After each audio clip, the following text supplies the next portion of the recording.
ある晩、警察犬と共に行方不明者の捜索に当たっていた元警察官の A さん。その夜の出来事は A さんの警察人生で一度きりの非常に奇妙な体験だったそうです。今回の話はその A さんから直接聞いたものです。行方不明者の捜索は寒い冬の深夜に始まったんだ。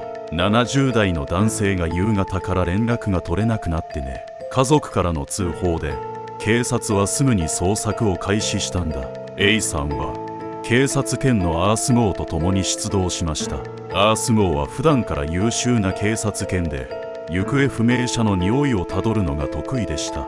しかしその夜は何かが違っていました。突然アース号が吠え始めたのです。どうしたんだアース号。まさか何か見つけたのか。アース号の視線の先には誰もいませんでした。しかしアース号は吠え続け、まるで誰かがそこにいるかのように動きを追い続けました。こんな時間に誰もいないはずだが何かいるのか。アース号が吠えた方向には薄暗い森が広がっていました。 A さんは懐中電灯で周囲を照らしながら進みましたが人影は見当たりませんでした。こんな時間に誰もいないはずだが何かいるのか。その後アース号は急に静かになり何かを感じ取ったように森の奥へと進み始めました。エリさんはアース号の号を追いかけましたが次第に薄気味悪い気持ちになっていきました。この先に何があるんだろう。周囲の温度が急に下がり静寂が辺りを包み込みました。森の奥に進むにつれてエイさんは異様な冷気を感じるようになりました。アース号も尻尾を下げ怯えた様子で歩き続けました。こんな寒さ普通じゃない。やがて2人はある古びた小屋の前にたどり着きました。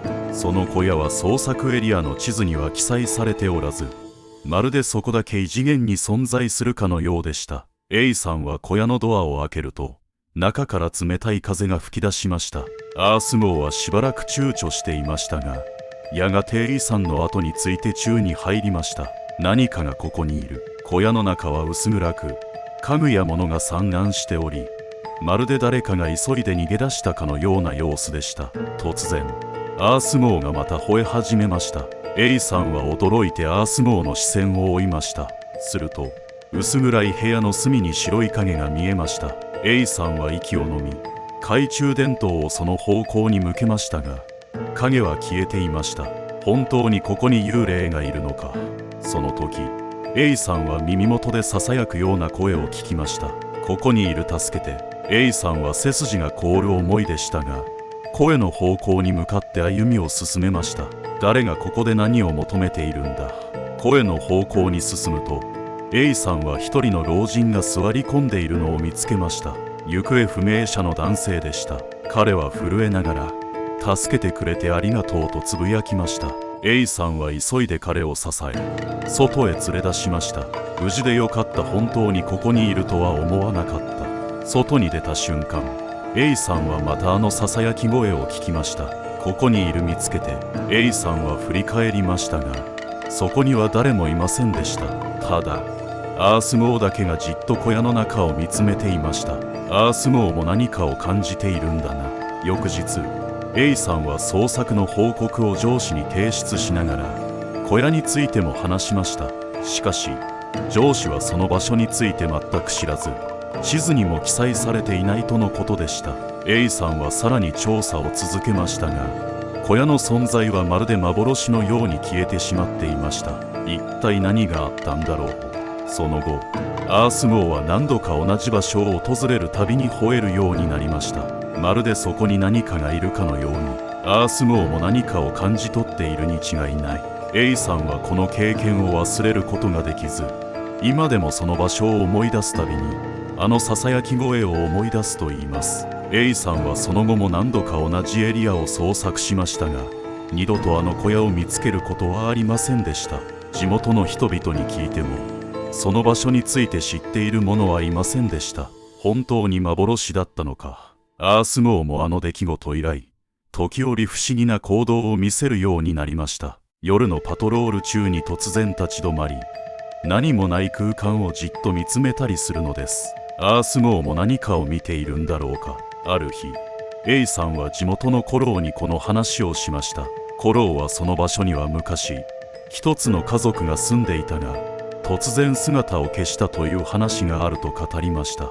A さんはその話を聞いて、あの小屋と幽霊の正体がその家族と関係があるのではないかと考えました。もしかしてあの幽霊はその家族の一人だったのか。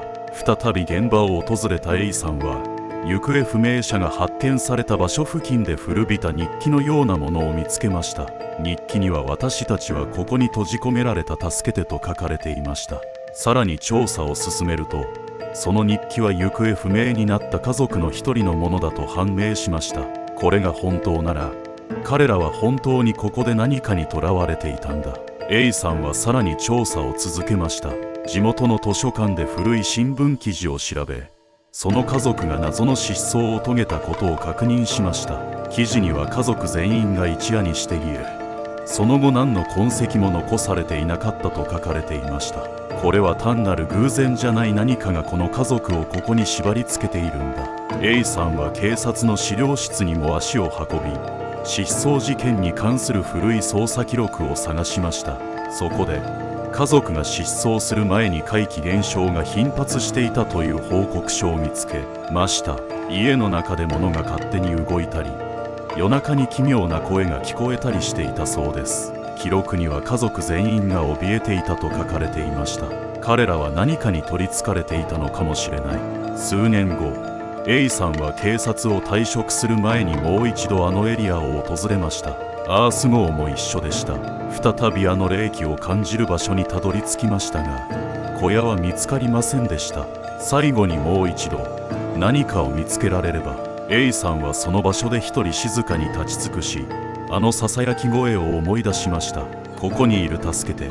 A さんはその声に応えるように、あなたを見つけましたとつぶやきました。これであなたも安らかに眠れるかもしれない。その瞬間、アース号が再び吠え始め、A さんは辺りに霧が立ち込めるのを見ました。まるで何かが解放されたかのように。何が起きているんだ。霧が晴れると、A さんとアース号は薄暗い小屋の前に立っていました。